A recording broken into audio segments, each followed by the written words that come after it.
Thank you. Thanks to Stop the War for inviting me. I visited Libya twice over the past 6 months of the crisis. The first time I was on a peace mission, and the second time I was a correspondent for Press TV, and I also did some reporting for Russia Today. I left just after the so-called fall of Tripoli, and I was there during that horrendous week of the fighting in Tripoli.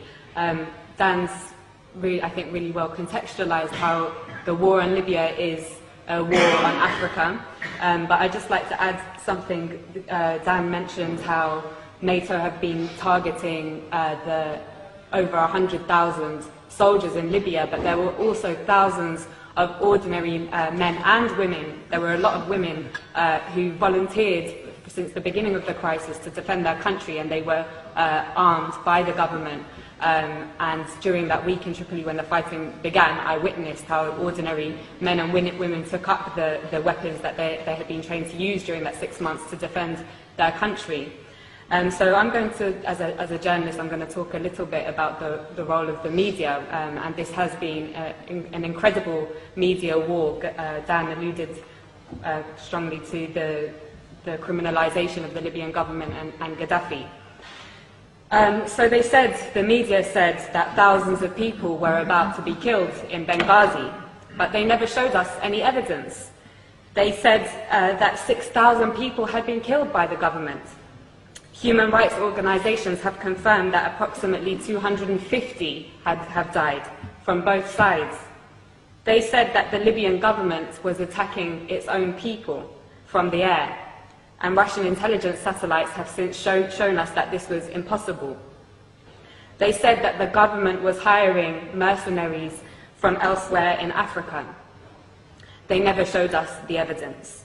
Instead, we saw the videos of black Libyans and other black Africans being lynched in public squares by NATO's ground troops, the rebels, with scores of people filming on their mobile phones and Western special forces looking on.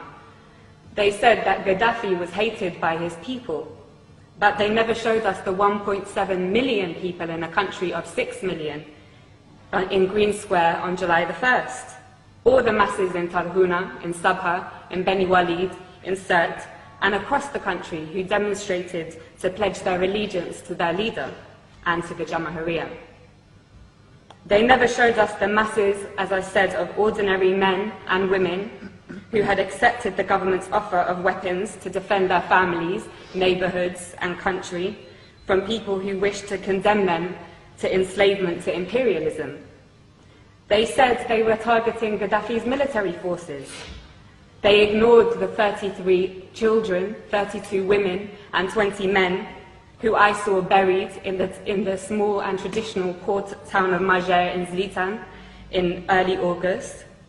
They said on August 20th or the 21st that Tripoli fell without resistance. But they didn't tell us that in 12 hours alone, 1,300 people were massacred in that city and 900 were injured. They said that Tripoli fell without resistance and that Saif al-Islam had been arrested and captured and that Gaddafi's compound Bab al-Ziza was taken by the rebels. But despite that, Saif al-Islam himself showed up in the hotel where I was trapped and took a group of journalists outside to see with their very own eyes. They didn't show us the thousands of people filling Bab al-Ziza and the streets of Tripoli waving the green flag on the night of August the 22nd. They said that Tripoli fell without resistance. But they didn't show us that in the 24 hours after those journalists from all the West's major networks had seen that site, that Bab al-Ziza alone was pounded 63 times with NATO bombs.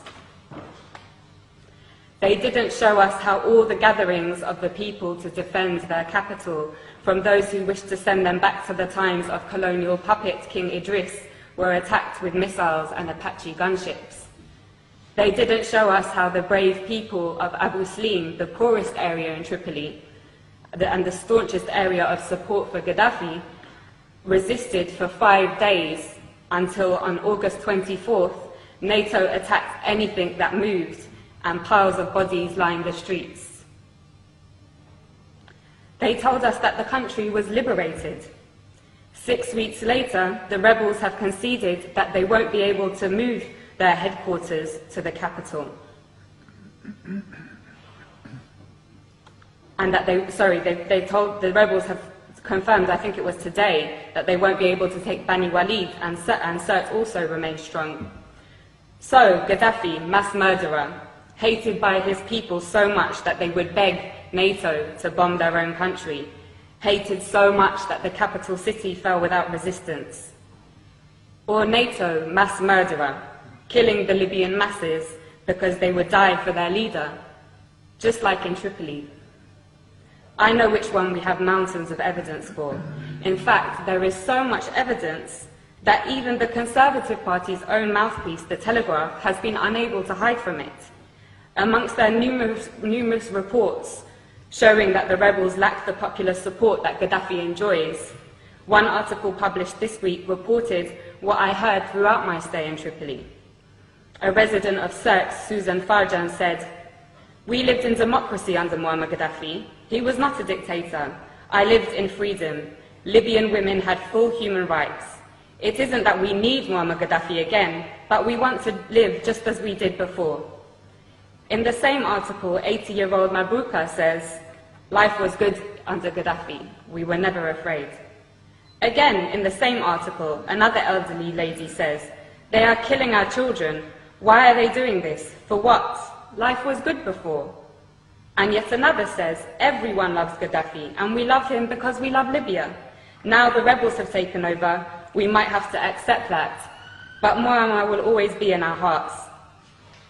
The spectacular U-turn of Al Jazeera, from being a somewhat critical voice of imperialism's wars of aggression in Iraq, Afghanistan, and Palestine, to being an open facilitator of the same aggression against Libya, Syria, and even now the progressive nations of Latin America, was perhaps the greatest propaganda trick I have seen in my lifetime. Co-opting the support of their faithful Arab viewers in the West, whose voices garnered particular prominence during the fashionable so-called Arab Spring, was an important move in order to get all progressive circles in the West to join in the essential criminalization of Gaddafi, when those very circles should have, in contrast, been elevating the status of the not-so-fashionable Libyan Jamahiriya and learning from it. Now all cards are on the table. Al Jazeera's Director General Wada Kanfar has resigned following the release of WikiLeaks cables, which revealed he has been taking orders from none other than the CIA. He has been replaced by a member of the Qatari royal family, which has been heavily engaged in the war against its fellow Arab brothers and sisters in Libya. But despite the role of Al Jazeera being clear as day now, it continues to get away with the same tricks of tugging on the liberal heartstrings of westernized audiences with its stories about how people in sovereign states of the global South's greatest tragedy is their lack of Western democracy, never mind that it has failed in the West. But despite Al Jazeera's interest in championing this ideology is obviously straightforward. It hosts the United States' largest military base in the Middle East, CENTCOM, and they are, of course, close friends. Leaving the Rixos Hotel, where I had been trapped for 5 days, was the most surreal and probably the worst day of my life. It was a bad day. The safe, secure, welcoming city, full of life and warmth that I had driven through days previously had transformed.